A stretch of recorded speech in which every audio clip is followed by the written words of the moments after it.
Welcome back to the Fitzroy Football Club here at Renown Park, and we'll talk about the local club shortly, but first Tom Rehn joins me as always with the teams. Now Port's heading to the Red Centre without a couple of big names. Oh, some massive names, Treaders. They are missing three big ones. Let's have a look at who they are without this week. Corns, Ryder, Trengove. You don't get three bigger names than that. The Inns, Paul Stewart, Broadbent and Pleury.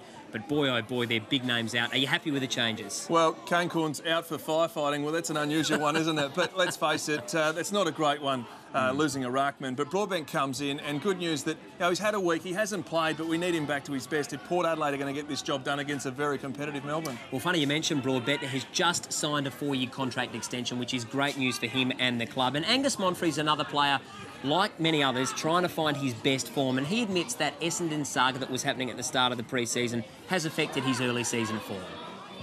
Oh, probably a little bit, but I also had post-season surgery as well, which slowed me down a little bit. I had a bit of a restricted pre-season in terms of that as well. So, but yeah, I feel like I'm slowly getting there and starting to build some good form.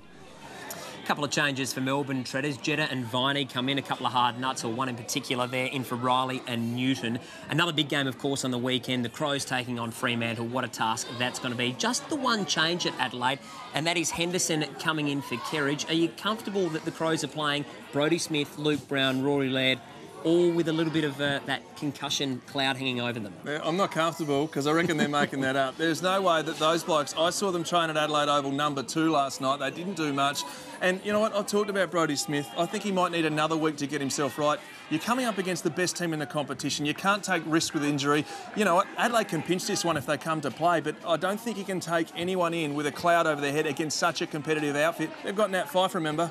Well, some bookmakers, CrownBet, have already paid him out to win the Brownlow, which is extraordinary. They are unchanged and flying. They're 2 games clear, Treaders, at the top of the ladder, but Ross Lyon says that is no reason for them to take the foot off the pedal. The more you win, the harder it is to lose. So you should lose one. So, but I just want to put it in the context. We're 8-0. We're not 18, 20 games in a row here.